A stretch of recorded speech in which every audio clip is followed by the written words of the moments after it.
A graça e a paz do Senhor Jesus. Amém, irmãos? É muito bom saber que você tem disposição para me ouvir, porque eu tenho uma palavra de Deus para você. Algo que vai mudar a sua vida. Nesses dias tribulosos, eu, como pastor, recebo muitas perguntas, muitas mensagens falando: e aí, pastor, o que eu vou fazer? Como que é? Quem continua fazendo o que está fazendo? Coisas dessa natureza que geram muitas dúvidas na cabeça da pessoa. Eu sempre falo: olha, aquele que está dentro do propósito divino não muda nunca o rumo, nunca. Por quê? Deus nos chamou para fazer algo, Deus nos deu aquele algo para fazer, e a não ser que Deus mande a gente parar, é aquele rumo sempre. É assim que a gente deve fazer. Então o propósito de Deus não muda. Em nome de Jesus, olha bem aqui para mim, o propósito de Deus não muda. Ok, isso aí tem que ficar gravado isso. Deus não muda, não tem sombra de variação em Deus. Se Deus falou algo na sua vida que é a sua vida, pronta, é assim e vai ser assim sempre. Deus não muda o seu propósito. Então veja bem, deixa eu te dar um exemplo para ficar mais claro. Os irmãos sabem que Paulo, o apóstolo Paulo, ele foi levado por Barnabé para Antioquia para juntos eles estruturarem ali a igreja, porque o mover de Deus era muito grande naquele lugar. Só que não tinha ninguém maduro para edificar. Os apóstolos mandam para lá Barnabé, Barnabé leva Paulo e eles ficam ali edificando, organizando aquela igreja, doutrinando, ensinando, estruturando e tudo. E depois de um tempo a igreja estava ótima, funcionando. Outros profetas, outros mestres como eles foram levantados e tudo. E aí um dia eles estão lá orando, jejuando. Qual o propósito? Edificando a igreja. Aí o Espírito Santo fala assim: separai-me agora a Paulo e a Barnabé para a obra a que os tenho chamado. Veja, todos nós temos uma obra. Isso não foi só para Paulo e Barnabé. Isso é para mim e é para você. Enquanto eles estavam ali, na verdade, estavam sendo treinados, mas agora começavam um propósito. E qual era esse propósito? Edificar igrejas. Porque Paulo e Barnabé foram treinados ali em Antioquia como edificar uma igreja. Foram exitosos e Deus os colocou então agora para abrir igrejas, para serem testemunhas de Jesus em tudo quanto é lugar e formar igrejas, abrir igrejas. Esse era o propósito de vida deles. E aí eles saem Paulo e Barnabé, e vão de cidade pregando, ministrando, sendo testemunha, Deus usando, poder de Deus, palavra de Deus, pessoas se convertendo. Eles batizavam, batizavam nas águas, batizavam no Espírito Santo, eles doutrinavam e tudo, elegiam presbíteros, diáconos e formando igreja. Terminou o tempo dessa primeira viagem missionária, eles voltam para Antioquia e falam: olha, foi bênção, conta as experiências e tudo. Depois de um tempo, Paulo fala para Barnabé: vamos voltar para ver como estão as igrejas e continuar a edificação das igrejas? Barnabé concorda e tudo, mas aí eles têm uma desavença lá sobre formação de equipe e Paulo sai com Silas e vai edificar a igreja e checar as igrejas que eles tinham aberto, ver como que elas estavam e tudo. Nesse caminho, nessa segunda viagem missionária, Paulo tentou ir para a Ásia, tentou ir para Éfeso e o Espírito Santo não permitiu. Aí ele tentou ir para Bitínia, também o Espírito Santo não permitiu. Aí ele parou e falou: bom, então eu preciso receber uma direção divina. E aí ele teve o sonho, o homem da Macedônia, falou: passa aqui, nos ajuda, e ele vai para a Macedônia. Ele passa por alguma cidade, chega em Filipos. Filipos era uma cidade importante na Macedônia, a Macedônia era um país, e naquela época, que inclusive atualmente voltou a ser país, e ele chega lá em Filipos e ele vai pregar o Evangelho. Qual que era o propósito dele? Edificar a igreja. Ele procurou na cidade um lugar para que ele pudesse ministrar. E encontrou um lugar de oração onde as pessoas iam ali para orar. Eu falei: esse é o lugar. Foi para lá pregar. E ele está ali pregando, ministrando, testemunhando a graça de Deus, falando em nome de Deus. E aí uma mulher chamada Lídia se converte. E essa mulher insistiu com eles: olha, fica na minha casa, tudo, porque eu aceitei Jesus, agora nós fazemos parte de uma igreja. Paulo e Silas resolveram ficar na casa dela e continuaram pregando lá no lugar. Um dia desse ele vai pregar, o que acontece? Vem uma mulher, uma moça, possessa de um espírito de adivinhação, que ficava adivinhando, e ela era uma escrava, ela tinha donos, e dava dinheiro para os donos, né? E tudo. E ela ficava falando para as pessoas: esses dois homens, eles são servos do Deus Altíssimo, vocês deviam ouvi-los e tudo. Isso aconteceu 1 dia, 2 dias, 3 dias, e Paulo sempre ali pregando, edificando a igreja, compartilhando, dentro do propósito divino que o Espírito Santo falou: separai-me agora Paulo e Barnabé. Então, o que Paulo estava fazendo? Dentro do propósito divino, dentro de uma direção de Deus. E aí está ali, depois de alguns dias acontecendo isso, ele se indignou com o demônio. Isso aqui é algo poderoso, porque o que o demônio estava falando? Que eles eram servos do Deus Altíssimo. Então veja, Paulo podia até falar: olha, tá bom, ele está falando que eu sou servo do Deus Altíssimo, eu sou mesmo tudo, mas acontece o seguinte: Jesus disse que não tem nada nele do diabo, nada, rigorosamente nada. Nós não precisamos de ajuda do diabo, nós não precisamos de nada do diabo, nada, rigorosamente nada, nem de dinheiro, nem de glória, nem de poder, nem de nada. E aí Paulo, indignado com isso, o que ele fez? Expulsou o demônio. Expulsou o demônio da moça. Quando ele expulsou o demônio da moça, o que aconteceu?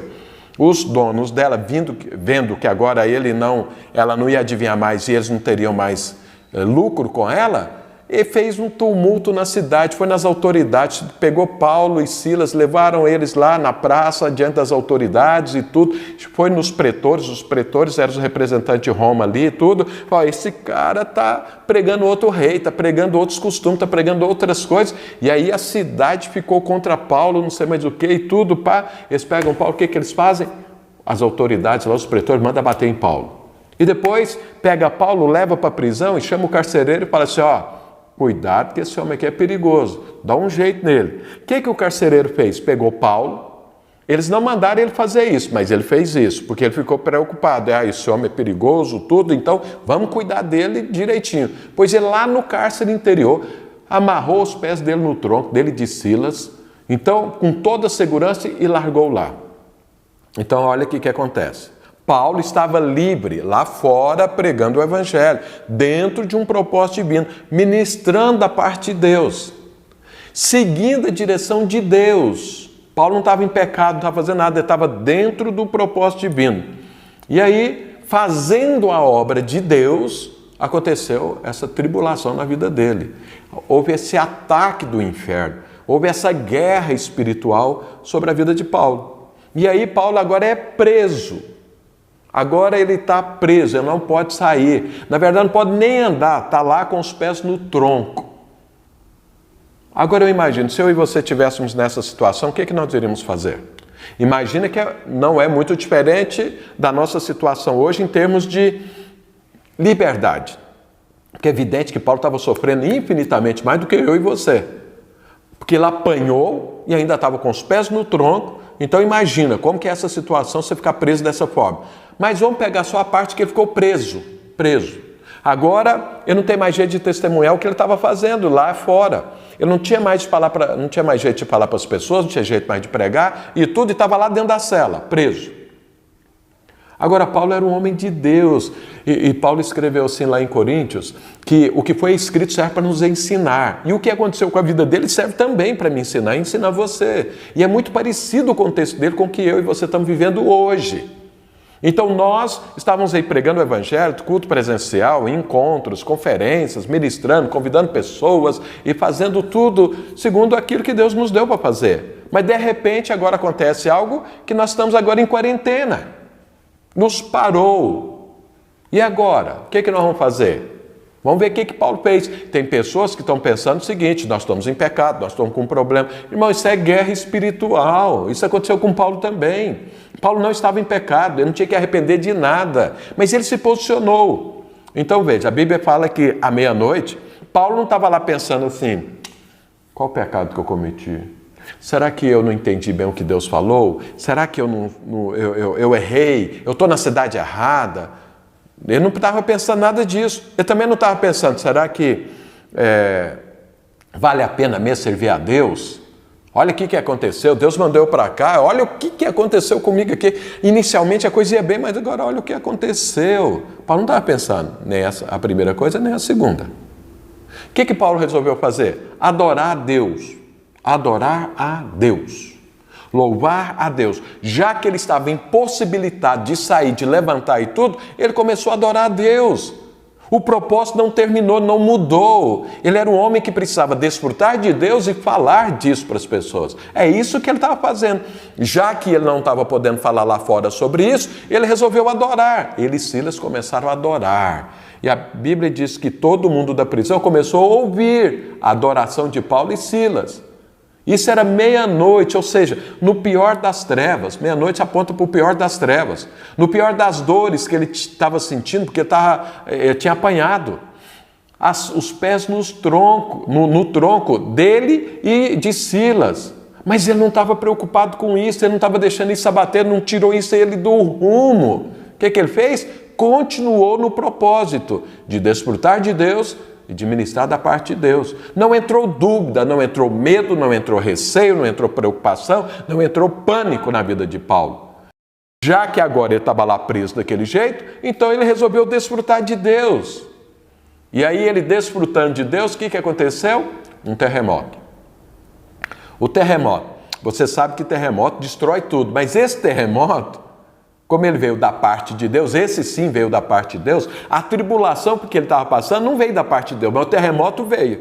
Esse terremoto simplesmente abriu as celas, as portas da cela e os pés dele do tronco. As cadeias caíram, vamos pensar assim, as portas se abriram. E aí o que Paulo fez? Continuou o propósito dele. E antes ele pregava lá fora, agora ele estava pregando dentro, porque tinha outros presos. E ele começou a pregar, começou a ministrar. Quando o carcereiro percebeu o terremoto, aquele negócio, e aí ele viu as celas abertas, ele falou, todo mundo foi embora, todo mundo fugiu, porque o normal era isso. Imagina um preso lá vendo a cela aberta. Ele vai embora para ficar livre. Mas ninguém foi embora. Por que não foi embora? Isso aqui é uma palavra poderosa de homem de Deus. O cara está preso dentro da cadeia, tem oportunidade de ir embora, mas ele resolveu ficar para ouvir Paulo. Para ouvir Paulo. E mais, se converteu. Se converteu a ponto de abrir mão da liberdade lá fora para poder ouvir um homem que estava lá junto com eles preso. Isso era o poder da palavra de Deus. Isso é o poder de quando alguém está dentro do propósito divino. Deus queria salvar aquelas pessoas lá dentro da cadeia. Não tinha outra forma para pregar para eles que não fosse estar lá junto. Então veja, Paulo não perdeu o propósito, não mudou o rumo, não ficou em dúvida, não ficou com medo, ele continuou fazendo aquilo para o qual ele foi chamado. Irmãos, nós estamos em quarentena, mas a palavra de Deus não está presa. Nós temos formas de ministrar, de pregar, de testemunhar, de orar, de entrar nessa guerra. Como Paulo entrou e foi vitorioso, você sabe disso. Todos ficaram ali, sabe? Quantas pessoas você queria pregar o evangelho, essa pessoa não tinha tempo para te ouvir. Hoje ela tem todo o tempo do mundo para te ouvir, você tem acesso direto a ela. Quanto tempo você pediu a Deus, quantas vezes você orou a Deus e falou, Senhor, eu queria um tempo maior para eu poder orar, agora você tem. Para ler a Bíblia, agora você tem. Para ler um livro que edifica, agora você tem. Para ter um tempo com a sua família, agora você tem. Então, olha, o propósito de Deus não mudou. O contexto mudou, mas o propósito não. Eu e você precisamos ficar firmes no propósito. Nós fazemos a obra de Deus fora, agora estou fazendo a obra de Deus dentro da mesma forma. Não muda nada. E olha o que é que aconteceu mais. O carcereiro, que era o cara que pôs o Paulo lá no cárcere interior, não foi mandado fazer isso, mas ele fez, que pôs os pés de Paulo no tronco, quando viu isso, quis se suicidar, porque falou, agora eu estou perdido, todo mundo fugiu, eles vão me matar e tudo. Paulo deu grito, quando viu que ele pegou a espada para se suicidar, Paulo gritou com ele, para, não te passa mal. Irmãos, olha, eu sempre quando eu vejo situações como essa, eu falo, Deus tem misericórdia, eu acho que eu preciso me converter. Porque se eu tivesse no lugar de Paulo, o cara está lá arrancando a espada para se suicidar, e ele que me pôs os pés no tronco, ele que me pôs no cárcere interior, eu ia falar, faz parte da vida, deixa ele suicidar, porque pelo menos isso aí ele me causou muito mal. Mas não, Paulo gritou com ele, não faça mal. Isso é o homem de Deus, isso é que eu e você temos que ser. É isso que nós precisamos aprender. E aí o cara ouve e Paulo fala, estamos todos aqui. Ou seja, estamos todos aqui adorando a Deus, estamos todos aqui ouvindo a palavra de Deus, estamos aqui todos desfrutando de Deus. O carcereiro entra. E Paulo continua pregando e ministrando e o carcereiro converte. E aí ele converte, e aí sabe o que ele faz? Tira Paulo da prisão, cuida dos ferimentos de Paulo, alimenta Paulo, leva para a casa dele.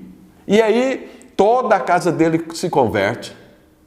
E aí volta para a cadeia. Volta para a cadeia. Agora não mais com os pés no tronco, agora talvez não lá no cárcere interior, mas Paulo volta. E aí no outro dia, o que acontece? Vem o pessoal para libertar Paulo. E aí Paulo é livre da prisão e o carcereiro converteu e todos aqueles presos converteram. Paulo sai, continua ministrando lá para Lídia e vai para uma outra cidade, mas ele deixou ali uma igreja estabelecida, uma igreja que gente converteu fora e que gente converteu dentro da prisão. Então veja, Paulo mudou o propósito, não parou nada, só mudou a forma e mudou o público, mas continuou dentro do propósito divino. Hoje eu e você fomos chamados para fazer a mesma coisa. Ao invés de já ficar colocando coisa na sua mente e você aceitar, você precisa de arrepender, tem problema, ou enche a sua cabeça agora com essas notícias aí, fica na televisão o dia inteiro ouvindo coisas de morte e tudo, para com isso, faça como Paulo. Nós tínhamos um propósito antes que estava liberado para fazer alguma coisa, agora nós temos o mesmo propósito fazendo de uma forma diferente. É isso que eu e você precisamos aprender. E eu vou te falar uma coisa, caso você agora na quarentena esteja fazendo o que Paulo estava fazendo, um terremoto vai acontecer. Deus vai se manifestar, Deus vai agir, Deus vai fazer algo poderoso na sua vida e à sua volta. E você vai ver a igreja crescendo, a igreja prevalecendo, e você se alegrando de ver que você é um instrumento de Deus. E aí coisas vão ser restauradas. Veja, Deus restaurou ali, e aquilo que era inimigo virou agora amigo e irmão de Paulo, que era o carcereiro. Os outros presos também agora viraram ali uma igreja. E se hoje você conhece uma parte poderosa das Escrituras, que é tudo posso naquele que me fortalece, Paulo, tempos depois, escreveu para essa igreja de Filipos. E aí ele escreveu isso, tudo posso naquele que me fortalece. Para aquelas pessoas, isso era vivo, porque eles sabiam o que tinha acontecido e como que a igreja começou. Sabe, nós temos muitas igrejas para abrir e para começar nesse tempo. Basta que você continue no propósito. Não abra mão dele, porque o propósito não mudou. Amém, irmãos? Deus quer fazer um terremoto na sua vida. Um terremoto que vai produzir bênção. Mas você tem que estar firme no propósito divino. Então nada mudou. Muito pelo contrário, novas oportunidades o Senhor está nos dando. Desde que eu e você nos posicionemos dentro do propósito divino, possamos abraçar, desfrutar de Deus, para fluir o Espírito Santo nas nossas vidas. Amém, irmãos? Essa é a palavra que eu tenho para você hoje. Tome posse dela. Abrace ela, que é a sua palavra de Deus para você. Mas passa para outros. Se te abençoou, outros também querem ser abençoados e serão abençoados por essa mesma palavra. Amém? Que Deus te abençoe.